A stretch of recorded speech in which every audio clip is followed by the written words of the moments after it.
بسم اللہ الرحمن الرحیم الصلاۃ والسلام علیکہ یا سیدی یا رسول اللہ وعلی آلک و اصحابک یا نور اللہ اللہم صلی علی محمد وعلی محمد۔ درود شریف، استغفار در حقیقت ہمارے وہ ہتھیار ہیں جس سے ہم ہر جگہ کامیابی حاصل کر سکتے ہیں۔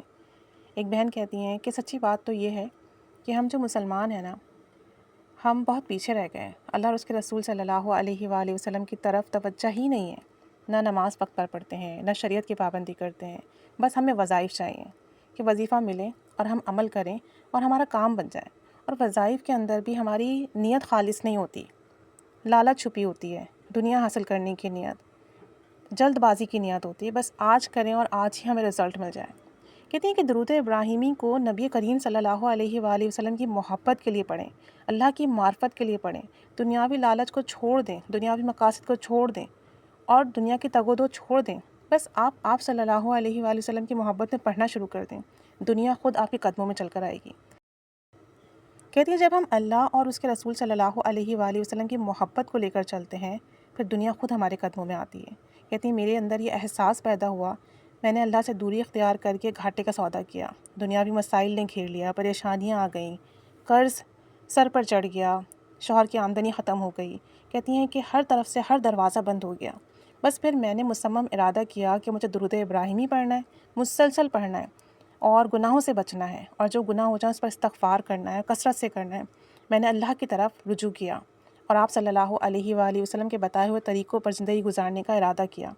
کہتے ہیں کہ ہم در در کے دھکے کھا چکے تھے اور آپ یقین کریں ہمیں کہیں سے کچھ نہ ملا، سالوں تھک ہار کے گھر بیٹھ گئے کہ اب کچھ نہیں ہونے والا، سارے دروازے بند تھے، بس اللہ عز و جل کا دروازہ تھا جو کھلا ہوا تھا۔ کہتی ہیں کہ بس ہم نے درود ابراہیمی پڑھنا شروع کیا اور یقین کے ساتھ پڑھنا شروع کیا کہ رب ضرور نوازے گا، کرم کرے گا۔ کہتی ہیں کہ درود ابراہیمی پڑھتے چلے گئے، اللہ سے رو رو کر اپنے گناہوں کی معافی مانگتے چلے گئے اور پھر دعائیں کرتے چلے گئے، اللہ سے رجوع کرتے گئے۔ کہتی ہیں جب باقاعدہ سے درود ابراہیمی پڑھنا شروع کیا تو دل میں وسوسے آتے کہ درود ابراہیمی طویل درود شریف ہے، کوئی چھوٹا درود شریف پڑھ لو، اس میں بہت ٹائم لگتا ہے، تعداد بھی کم ہے، فیض نہیں ملے گا۔ کہتی ہیں میں نے پھر بھی ساری سوچوں کو جھٹک کر 100 مرتبہ درود ابراہیمی پڑھنا شروع کیا۔ رفتہ رفتہ تعداد بڑھاتے بڑھاتے 313 بار پڑھا اور پھر اب یہ معمول ہو گیا ہے کہ 1000 مرتبہ درود ابراہیمی آرام سے پڑھ لیتی ہوں اور کبھی کبھی 1100 بھی پڑھ لیتی ہوں، اور الحمدللہ درود ابراہیمی میری زبان پر جاری ہو گیا ہے۔ اور جس دن سے میں نے درود ابراہیمی پڑھنا شروع کیا اس کے بعد ایک دن بھی ناغہ نہیں کیا۔ کہتی ہیں چند ماہ مسلسل درود ابراہیمی پڑھتی رہی، اللہ سے گناہوں کی معافی مانگتی رہی، دعا کرتی رہی، تو اللہ تعالیٰ نے رزق کے اسباب بنا دیے، شوہر کا کام لگ گیا، گھر میں خوشحالیاں آنا شروع ہو گئی۔ جب مستقل مزید پڑھنا شروع کیا تو ایسا کرم ہوا کہ مزید برکتیں ملنے لگیں، کہاں کہاں سے ہمارے پاس آنے لگا ہمیں پتہ ہی نہیں چلا، گھر کے اخراجات بآسانی پورے ہونے لگے اور رفتہ رفتہ قرضہ بھی اترنے لگا۔ اب درود ابراہیمی کی لگن اور بڑھ گئی، محبت اور بڑھ گئی، اور میں درود ابراہیمی بہت ٹھہر ٹھہر کے پڑھتی ہوں، توجہ سے پڑھتی ہوں، ادب سے پڑھتی ہوں، جلد بازی نہیں کرتی، اور نہ یہ سوچتی ہوں کہ میں نے آج پڑھا ہے تو میرا کام آج ہی ہو جائے، اپنے کام کی طرف توجہ ہی نہیں دیتی، توجہ صرف اور صرف درود شریف کی طرف رکھتی ہوں۔ کہتی ہیں درود ابراہیمی کا ساتھ چل رہا ہے، الحمدللہ کام خود بخود بننے لگے ہیں۔ اب یہ حالات آ چکے ہیں کہ درود ابراہیمی پڑھنے کی برکت سے جو سوچتی ہوں وہ ہو جاتا ہے، جو دعا کرنے کا سوچتی ہوں وہ پہلے سے ہی مل جاتا ہے۔ اب درود ابراہیمی پڑھنے کا ایسا لطف مل گیا ہے، ایسی تاثیر مل گئی ہے کہ اسے پڑھے بغیر رہا نہیں جاتا۔ خوابوں میں لوگوں کے سچے چہرے دکھا دیے جاتے ہیں، بھلے کوئی مجھ سے آ کے ملے اور بہت محبت سے ملے، لیکن اگر اس کے دل میں میرے لیے بغض ہے، نفرت ہے، کینہ ہے، تو وہ چیز مجھے خواب کے ذریعے پتہ چل جاتی ہے۔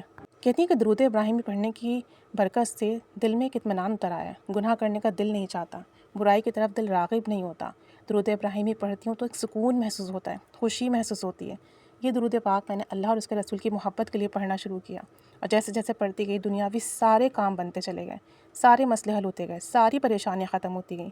100 مرتبہ درود پاک پڑھنا شروع کیا تھا اور آج الحمدللہ 1100 مرتبہ آرام سے پڑھ لیتی ہوں، لیکن جب بھی پڑھتی ہوں توجہ دھیان سے پڑھتی ہوں، محبت سے پڑھتی ہوں، ادب سے پڑھتی ہوں، خوشبو لگا کر پڑھتی ہوں، اہتمام کے ساتھ بیٹھ کے پڑھتی ہوں کہ نبی کریم صلی اللہ علیہ وآلہ وسلم پر درود و سلام پڑھ رہی ہوں، ان کی بارگاہ میں میرا درود پاک پہنچے گا، وہ متوجہ ہوں گے، تو میں اس طریقے سے درود شریف پڑھوں، اس انداز سے پڑھوں کہ وہ راضی اور خوش ہوں۔ اور آپ یقین کریں کہ یہ جو محبت کا سفر شروع ہوا، اس سفر میں جو سٹارٹ میں میرے ساتھ پریشانیاں تھیں، مسائل تھے، مصائب تھے، وہ اب حل ہوتے ہوتے ختم ہو چکے ہیں۔ اللہ کا جتنا شکر ادا کروں کم ہے۔ میرے لیے درود ابراہیمی اکسیر اعظم ہے، اسم اعظم ہے، کہنے کہ نعمت عظمیٰ ہے۔ جس کی جتنی شکر ادا کروں کم ہے۔ اللہ تعالیٰ ہم سب پر رحمت کی نگاہ فرمائے اور ہمیں بھی درود پاک کی وہ محبت، وہ لذت، وہ کیفیت، وہ لطف عطا فرمائے کہ بس ہم پڑھتے چلے جائیں اور ہمارا پڑھنا قبول ہوتا جائے اور ہماری تعداد بھی بڑھتے جائے، شوق بھی بڑھتے جائے، لگن بھی بڑھتی جائے اور سارے کام خود بخود بنتے جائیں اور ساری خیریں ملنا شروع ہو جائیں۔ آمین۔